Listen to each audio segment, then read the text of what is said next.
We are here to talk to them and to go a little bit in the background.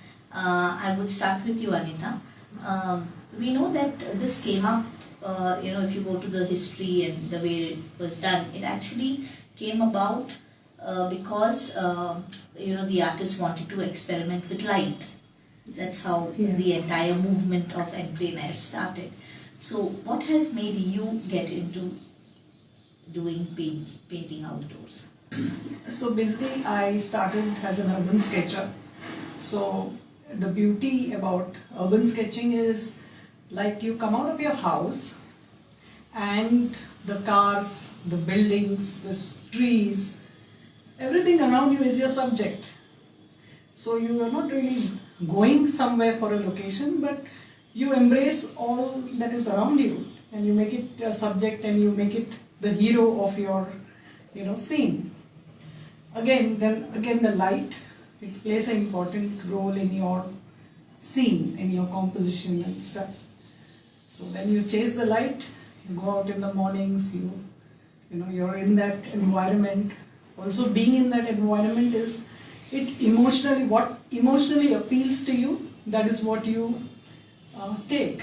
And that's how you bring about even the beauty in the ordinary itself, in the ordinary scene that could be in urban sketching. Slowly then I moved into, using watercolors as my main medium. And that's how it's like plein air. I think the difference between urban sketch could be more like you use pen and you incorporate watercolors as a pen and wash kind of a technique. But slowly the painterly aspect of watercolors got me hooked, and then I've been doing any scene. Like this scene is in a suburb in Kandivali. Okay, if you look at the scene, the temple, it's very different. It's maybe very ordinary, but I think as an artist we tend to bring about beauty in of anything, of maybe a building, a street, any kind of a place.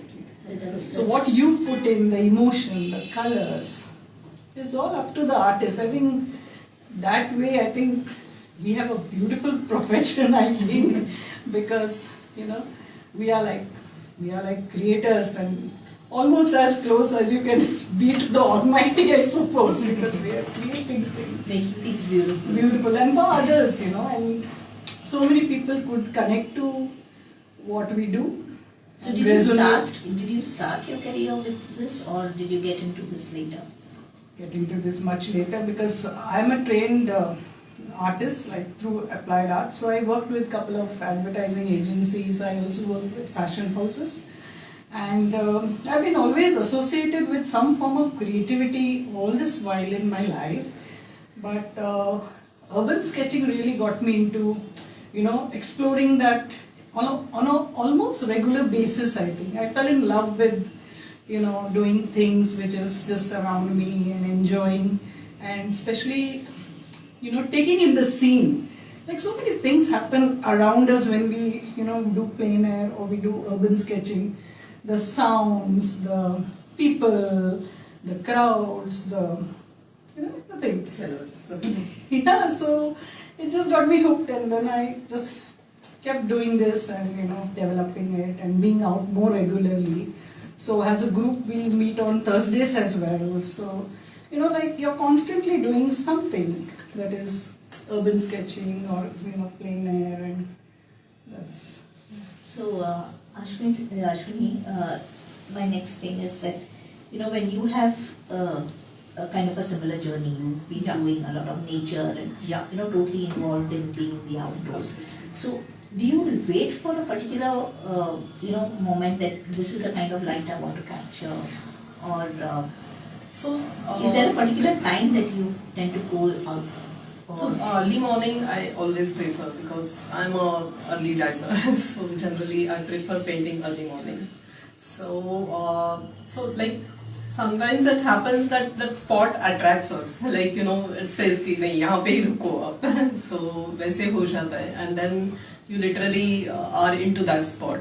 So it all. What about the spot catches your eye as a painter? Yeah, generally the light and shadow play, the things around, the rustic look. That's what attracts. But light is very fleeting, especially when you're looking at, Yeah. you're sitting in a particular place that the shadows change, the light is fleeting. How do you all tend to capture that? So we do the thumbnail first, which is a very small area. So in that only we capture almost all the shadows around, and later on it develops into a painting.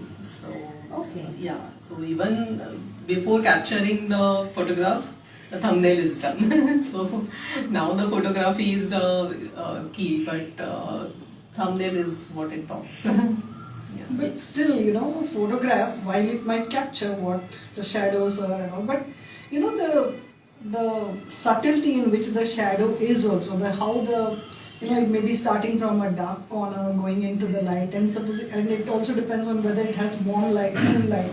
That only your eyes can see. Correct. I mean, it's very magical, the whole thing. So even that's why we need to kind of really observe what we are doing. Exactly. And keep it in our memory, so the muscle memory also improves over time. So that's how then what comes onto the painting is. So whenever we visit the spot, now we literally sit there for 5-7 minutes and just observe the things around, what is happening around, like what are the sounds coming out, like so these are the things we observe a lot, and then this all comes into the picture. You get so immersed that you detach yourself from what's happening around you? Totally, but at the same time, Me, it's not. No? No. So the disturbances also affect you? Not really. We become a part of it.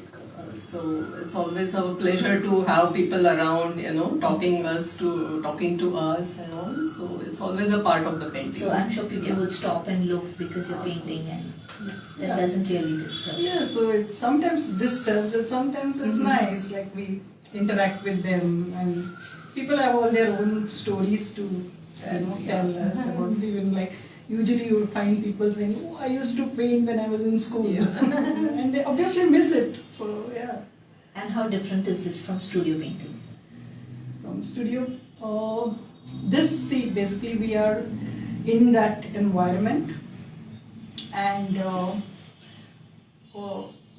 studio painting would be like you could concentrate, you can be calm, you can also work on your techniques, maybe in a better fashion than what in your plein air, I guess, because plein air has its elements. Like sometimes we have creepy crawlies, and then actually you are on a alert mode, because sometimes you have cockroaches passing by or anything, But I am generally on an alert mode, and but at the same time, I guess I have learned to accept, expect also, and embrace also this. But yeah, studio painting is far more common. So for commission works, I think it works better for the studio painting. And then you can have your own music in the background. You can have your chills, your steaming cup of hot chai also, in which the brushes sometimes go. So I'm sure all of you must have experienced that. If you have a glass of wine, then that's different. Sets the mood. Yeah, that's the mood, I suppose. So how what has been most challenging plein air work? Both of you. Challenging. So I had been to Manali with Art Society of India tour. So there, first day the temperature was 2 degrees Celsius, and hands were literally shivering. We were not even able to move things around. And at that time to paint is always a challenge. The weather was moist. So we were not knowing how the watercolors will work over there. But I literally used less water at that time, and the result came out really well. Even I sold that painting, which I did the first. So that was at Hadimba temple, and it came out really well. So That's the thing. But we got used to that temperature over the period of time, and literally it was a good tour. But has there been any real challenge where you're trying to do something and it's not working out, and you know that the time is short and you have to capture it? Have you come across anything like that? Not yet, has it? Not yet. For me, it has happened many times. Being a beginner, from the first day, so it has there were many failures. So I grew up from that. Yeah. What do you think is happening with the younger lot, the kind of artists that you see, the younger artists, the upcoming artists? I mean, you all have been in the field for the last 15, 17 years. But what about the younger artists when you see their landscapes, when you see their outdoor paintings? Is there something that comes to mind? I think the younger artists explore a lot. I mean, they experiment a lot. They do good, right? Very good work. Does that kind of talk a little bit about your inhibitions? Are you inhibited in some way when you're painting? No, I don't think so. Yeah. We You enjoy. say they explore a We lot. enjoy seeing them. No, seeing explore their in the work, sense, yeah, they maybe their subjects may be different, and they are doing different stuff. But what we are doing, at least, I think we both enjoy what we do. So yeah, we're comfortable in our genre. They are comfortable in their zone. No, We are there are comfortable each in our artist is zone. comfortable in their genre. Absolutely. Every style is different, every technique is different. Absolutely. The mindset itself Yeah. plays a lot of role in the entire thing. So yes. Another question is, when you say you go out in groups to paint, does it make a difference when you have a lot of different exchange of ideas and everything, rather than be by yourself and paint? So the camaraderie is always very welcome. So we learn a lot from each other. We joke a lot, we laugh a lot. So Share tiffins. yeah. So I guess it's a good thing. I mean, there are times when even if you are in a group, you are alone sometimes, because you are so zoned out in your own, what you're thinking and how you want to paint a scene. Yeah, but I think it is a mix of both. You enjoy, as well as your own. Your aloneness also you kind of enjoy. So, and while most of our artists, they are also doing their own thing at the same time. So we respect that. We, know when to, say hi or have a break or something. So it's just, I think, because we've been together from so long, we kind of know each other's boundaries as well. So yeah. What about the way technology is moving now? Do you think that has an impact on the way you people are working outdoors? With photography coming into play, with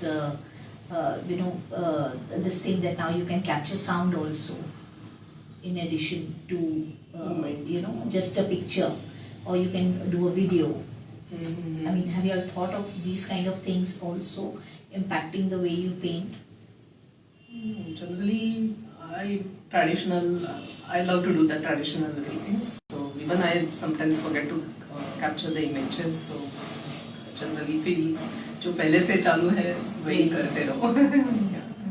I guess we do a little bit, but not too much. Yeah. You don't think of, like it's a fleeting moment, you need to capture it, you rather do it on a video and then later on sit down and paint at leisure.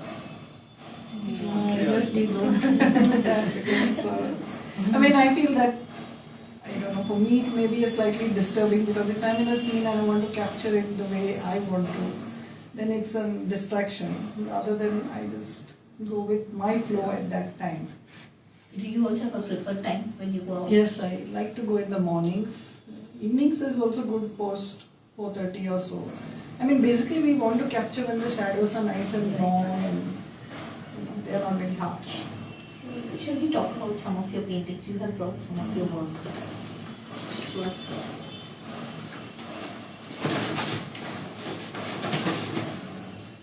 So this one is from the recent Porbandar tour, which I did. So a lot of dust and wind was there, and we were working in that condition. So it was completely on the road, and the things were moving really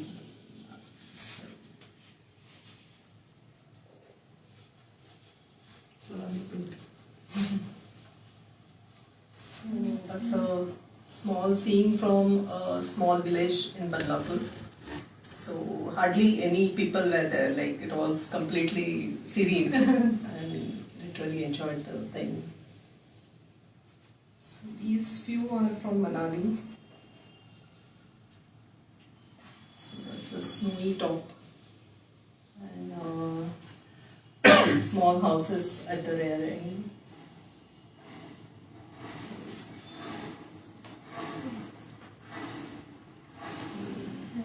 This painting was selected in one of my calendar. So that's It's also done in story Manali. more. That's done. It's a Manu temple. What temple? Manu temple. So that's near old Manali. This is in a Chembur Gauthan village.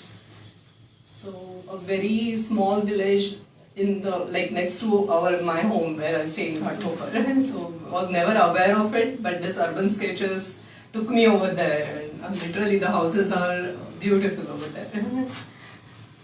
So how long does it take you basically to do one painting like this? 2.5 hours, generally 2.5 to 3 hours. Generally 2 hours, everything is almost done, but the small end touches are requires some more time. But for every work you do a small Thumbnail, yeah, thumbnail thumbnail first. is important. On that only everything is. This is Borivali National Park. Those are the rail tracks. So when we used to go as a kid, it was completely different. Now looking at it. So this again was on the beach. This is done in acrylic. This is, I think, Gorai. picture.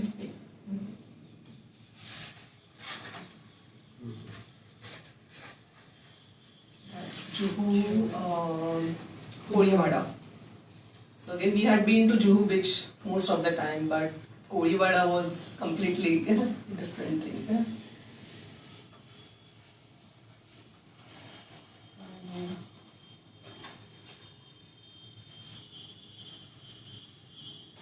This is Bakwala Hurring. So I was sitting over there alone, and one drug addict came. And I was just not, and he was looking also very horrible. So I just spoke with him few words, and then I realized कि उसको अभी भगा देना है. So कैसे भगाना है वो भी समझ में नहीं आ रहा था. But later on he went, thankfully. So I literally stopped wearing the gold jewelry and all from much before that. So basically this was one of your challenges in that case. Absolutely, You were asking the absolutely. question. There are different challenges that you all come across. Actually. No one has ever objected to anything. There comes Yeah, lot there's of times, sometimes yeah, lot of times. Because people are okay to take a photograph and walk away, but they will not like you to sit there for 1 hour, 2 hours. Then they worry about what's happening. Whereas we are just completing our work, and our work does take time, isn't it? Right, so as you said. You have some of those aspects. I have not brought too much actually because I got a sketchbook also, like what I did in London. But yeah, I'll just go through what I brought because. So, for me, I have a little background in the fashion industry. So when A.C. Miyake had an exhibit in one of the galleries recently, off I went to sketch, and this is what I did there. So it was very a different experience for me because his works are really stunning. They capture the origami, in the clothing, and his pleating is very different. So getting a chance to capture all this was really a good thrill for me. I mean, I could have stayed there for another 2-3 hours, but this is what I captured. So something different, like what I normally do. And this one is I took my mom to her village after 50 years. So she was wanting to, this is Mulki, it is in Karnataka. So like I said that, there is this moment that one has to just capture. Like, I like the way there is light and there is this lovely subtle reflection happening here. And it is at that time you have to do it, because even if you capture it in a photograph, you might not get these details. How long did it take you to do that? I don't remember, maybe an hour and 1.5 hours or something. Again, then you're first planning, you're making a value sketch maybe, and then you would try and do something like this. But everything has to be done quickly then. Okay. So, like, if you look at plein air, it's also like, or maybe a sketch or something, it's also a stress buster sometimes. So I remember one day we were meeting as a group, and my mom called me and she had to be taken to the hospital. So off I went with all my art kit to the hospital, and we were waiting for her. And when the doctors were attending to her, she was then, it was relatively safe, she was okay. But what do I do when I wait at the hospital? So I did all these sketches while I'm waiting at the hospital. So sometimes even if you have a little less, you have stress and waiting time, you can just kill with something like this. So and watercolors is actually fantastic for something like this, because the kit is very small and you have your pen, and then it got a little, like I just wanted to explain, it got a little intimidating for maybe the people as well as for me to do them, because we are so close to each other. So then I started doing their footwear. So anything and everything that you do in art, or you try something, comes somewhere. Like even in my plein air painting tomorrow, I might use something like this. You never know where it comes handy. So one has to always sketch on the move and learn a few things from how you're doing it. So you do a lot of that. You add your own elements. Of course, we need to. Because you need to subtract sometimes, you need to delete something, so that your composition is more effective, you tell a story much better. So, and this one is a painting called Jar Mahal. It's so when we went to sketch opposite metro. So this is an old building which is now undergoing renovation. They are putting it down and they are building something else. Now with plein air also, it's for me this was like a memory thing, because I remember my dad telling me, my dad came from his village when he was very young, and when they came from the village, they had this places called koods. Koods in Marathi and Konkani means rooms. So they had these buildings where you would have many rooms, and you had all these bachelors, mostly they were bachelors, they would come from their village and they would stay there, like in like a community. Whereas they would have a mesh or somewhere where they could eat their meals and stuff like that, and they would stay there. As they went up the ladder, then they would leave these foods and go and stay somewhere else. So my dad talked about me about this place, and he would have stayed at a similar place like that. So when I was drawing, when I was painting this, it was such a delightful thing to think of my father who is no more, and what he said, and it's something like that. Then I also like to play with how the light was falling, so all these are different shadows, they are warm and cool shadows, so that's what you see in plein air. You might not see this in the photograph, because the photograph might just get to flatten things out and not show the true colors. This is another painting. This is of a South Indian temple which we see around mostly. And if you see it, the one in Malad. So it has many colors. Okay. Even the colors, as well as it has a lot of forms. There are so many gods. There are so many different things. And I wanted to capture this scene in a rather simplifying it, because I cannot do everything in detail. And then also with the people also I tried to simplify them because I wanted to show the devotion, that how many people come and they visit the place. So, I mean, it was a challenge. This one was a challenge because I really didn't know how to tackle it. Only when I tried it, I knew what a way to do it. I mean, I think sometimes it just comes to you with experience that how you need to tackle a scene. That must be a crowded area. This was on the road, it was so dusty. Exactly. And Yeah. I don't know how, sometimes I wonder how I did that. Exactly. Was sitting, I mean, across the temple? Or No, very it was close? just very close to the temple, and it was like all the time those There's vehicles. narrow also. Yeah, the vehicles, just all the exhaust and all onto our faces.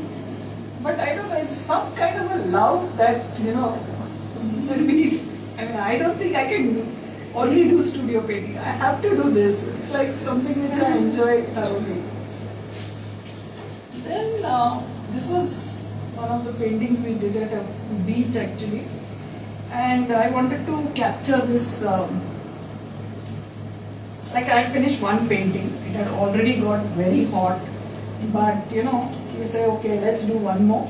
And there was a friend of mine who was sitting and sketching, and I wanted to capture this whole thing about that it being very hot. The sun is coming through the trees, but the tree is so large enough to just yeah, and again it is not realistic. My work is basically impressionistic, so I just wanted to get the feeling of that the whole scene. And yeah, I could have got some more paintings, I thought today. That's good. It's a lovely glimpse into the kind of work both of you do. There's a lot of difference. Absolutely. A lot of difference. Very interesting. Your Izimayaki series is really nice. Yeah, and then this is my sketchbook which I use. I did it in London. So this is my whole journey. Like what I mean, these sketchbooks are also very valuable because they tell a story. So this is like in the airport. You don't get much time sometimes. So you just do something, like it's some memory. Tomorrow, like if I have to talk to you about this, I can talk to you about this because it's somewhere like. And then this is what happens in the aircraft. The pen just goes pop, and the ink just comes out. So this happened. So, yeah. Then this is I think the first grocery store that I went to. So yeah. I will just go quickly. Again, this is one of the plain scenes. This is again at a garden, so we don't see this very often here, where you have a motorized. So then again, these are the flowers from my sister's garden. So then I just managed to.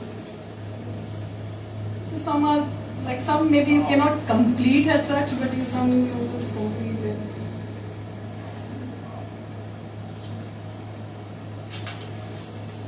And there were these huge trees, and I was just awed by the whole scale of these trees. So you just sketch it. And then these ducks, if you notice, they're very curious. So they came as very close to me. So I managed to just capture whatever I could before they moved. And again, roses from a garden. Then this is the below tree. I had gone to Oxford, so there's a memory. And I would now remember, okay, how was the weather then? Everything. How was the smell there? How were the people there? So a sketchbook is also so very interesting, to keep. Again, one of the trees. It was actually a stable which is now made into a cafe. So, they have still preserved all those things, and basically it must have been a place where the feed was given to the horses. Okay, so there was this, again this is a very old tree, and it was one of the best trees of London, so, they give prizes for the trees. Here there was an Oxford wedding, there was an Indian chap marrying perhaps a Korean or something, so I just captured it. This was my first art material that I bought there. So, there is something. Everything, all the memories. Yeah, all the memories.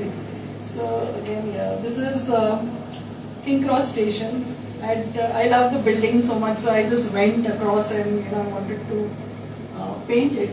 And while I was there, I realized it's a very big station. So people are traveling in the holidays. They are just coming up with their bags. Within Europe, they are traveling by that train.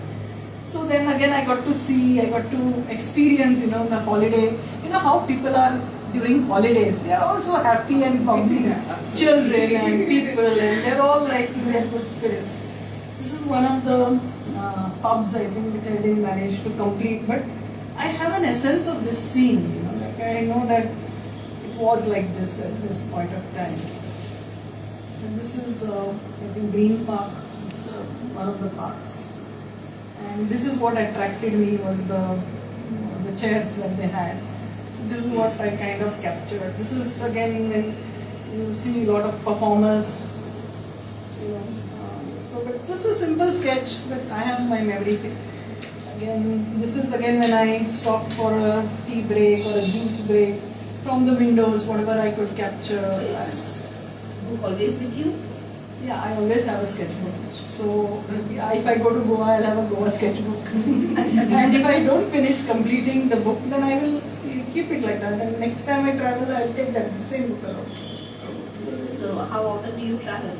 I kind of try to travel soon, as soon as I How can. many sketchbooks do you have? Oh, quite a few actually at home. And see, this book is not very expensive also, so it's not very precious. Like I could make my mistakes, I could learn from them, and I used different tools during this trip of mine. I experimented with a lot of different things, which are quicker, which is faster, and again here, like I took some watercolor paper so I could make small sketches, and that idea dawned to me that I could just paste something in the sketchbook rather than keeping them different. So this is again like my brother-in-law would just leave me to a place which is like 45 minutes, 1 hour drive or 2 hours drive, and the whole day I would spend. So this place is called Staines. Then it had these beautiful churches there. So I just sat and sketched, and then the weather. So that is one of the challenges.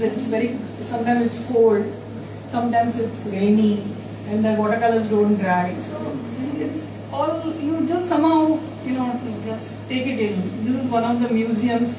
So you always find that during that time the teachers are taking the kids for, these to show them around, and they will always have one board. So, and you will always find like, I don't know whether I've done it here, people have the same backpacks. They have their water bottle, they will have their, it's more or less the same. So even if this person has moved, you can draw another person because it's more or less the same. So again, these kind of things, again you can incorporate in art like this. So this is the... So can we infer that a lot of painting in the outdoors, does it also hone your observation skills? Very much. Very much. I mean, if anywhere I travel or even in the city, my eyes would mostly be glued to the window. So I will observe the shadows, I'll observe the shapes the shadows make, what color they will have, reflected light, is it there? That kind of a thing.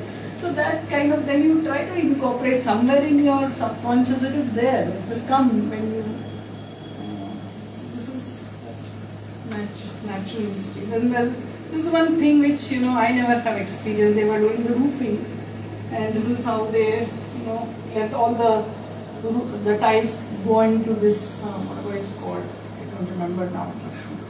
Yeah, shush kind of a thing. So this was happening outside our home, so I captured it. This is again a big market, and it had everything. I mean, I was amazed at the amount of fruits they had, all the tropical fruits, and so it was, I just started somewhere here, and I just continued up to there. It was like a continuous line, and I was having so much of fun there. This is again a Spanish market where they're selling paella. So it was again very interesting to see people, and just two colors. See, I mean, this color is for the food and the black is for whatever. Again, the same market, but didn't complete. So it's fine if I guess you don't complete, but this is some of the buildings. Like when I did this buildings, in between this was a modern building. So I just, removed it from the thing because I felt this composition looked good. Again, this is a railway crossing, I think. One of the gardens. On the tube, again at National Gallery, when people are watching the art. So, and again they will have their own, everybody will sit like that, everybody will stand like that, more or less. So it's nice to just capture it. This is Trafalgar Square. Now, Have you ever thought of capturing expressions? Expressions, yeah, sometimes I think I have something here. Okay, now this is an interesting thing. I was standing here, actually I wanted to capture this beautiful building. And suddenly I realized there is something, bothering me. Then I realized they are flying ants. This is outside Trafalgar Square actually, on the other side. And then I said, oh, these are ants, and I'm like a little petrified with ants, and also I moved a little away. I said, okay, doesn't matter, I'll capture the red buses and, London. And then I realized they have followed me there as well. So then I said, okay, this is time to say, call it a day. So again, this I visited at museum, so I have a kind of see, this is the expression, okay. Now this particular person was, on the tube, he was giving me all those all those smiles and all, smiles or some different expression was happening. And then I related it to my sister, that this person. And she said, no, maybe there is some, sometimes there is a problem with that person that, they cannot, the expression is just, they have no control over the expression. I don't know what that, illness is called, but yeah, so, sometimes you do that. This is again a garden center.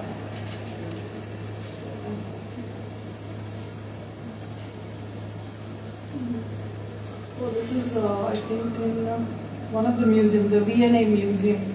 So there was this pianist playing, and I actually was attracted to this woman who was really very beautiful. Okay, she was from one of the Arabic states, and she had flawless skin, and she was really looking beautiful. So I thought, okay, let me capture her, and then I said, okay, let me capture him as well. So. Then we became friends, like, he gave me his card and like I'm in touch with him now, so, that kind of a thing. So many things like, just one of the parks again. And this is one, this is called the Kew Gardens. It's one of the places where it has the most seeds in the world. All the seeds are stored there, yeah. So, so it was like, it had what do you call it, walkway among the trees. Again, a Japanese garden there. So, different mediums also. Like I do carry a little, which is fast, and again, some color pencils where I did the glass houses. Are you averse to any color? No, nothing like that. What about you? No. Some artists have that. Dry pastels generally, even in oil paints the feelings comes out. So They generally have a strong, they get attuned to one particular shade that they use much more, and there are certain colors that they tend to avoid. Okay. It just so happens that you never see those shades in their work. The palette. Yeah, palette. I have a palette. This was, I remember getting a standing ovation for this one. Very nice. That's beautiful. Yeah, and see the weather. It was very dull and rainy and stuff. And again, all these buskers who play. This is the Chinatown. When I saw it, I knew I had to just do the lanterns.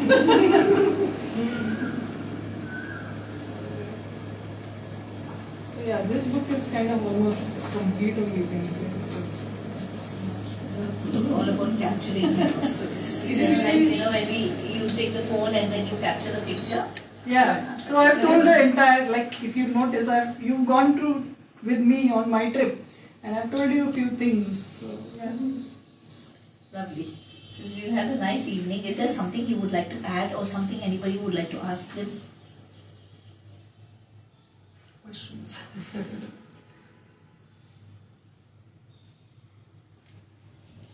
Anything at all? Since we have an architect over here in the room, Yes. and we have artists around here, I have one question for both of you. A lot of times, Yeah. architecture is influenced by art, Yeah. especially landscapes. Yeah. Tremendous amount of work has been done. And similarly, the other way around. In the history of art, a lot of architecture has gone into landscaping.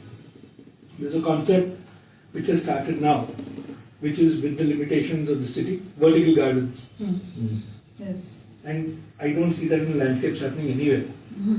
Oh yeah, we've not yet captured that. Yeah. So it's a city that we seem to be missing out something. Yeah. Since you're into so many groups, you should explore. Right. Yeah, if you get an invite for something like that, we'll go and sketch it or paint it. Like if you have something, because we are always on the lookout for new places and more avenues to explore. How do you think that could impact architecture in that case? Whenever that happens, I mean, when the Mughal gardens were created, there was a lot of influence that was happening with the Gothic architecture stuff. It was getting seen. How do you see this kind of a merger happening? Do you see it going somewhere? In the vertical gardens? Yes. I mean, more like that. A vertical garden is today we are looking at it. It's a new addition compared to whatever was there in the history of landscaping for that matter. See, the issue, what I feel we face is that a builder with his team of professionals, they come up with a concept, they do something, and they leave.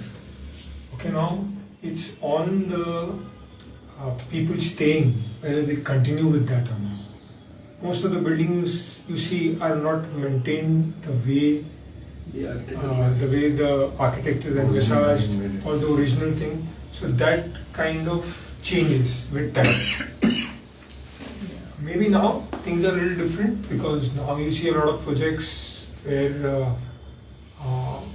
people have the financial capability to maintain buildings. So then it could be a little different because then it's like professional agencies are maintaining the entire building and everybody's paying. But in the old concepts of societies, it doesn't happen. So simple. It's not so simple.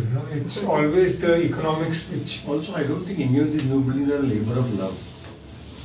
Yeah. I mean, they are just building, they want to sell it. So I don't think this gets any priority in the design at all. How do you respond to that, sir? I mean, any profession. I mean, it's just the way society has evolved. He's right.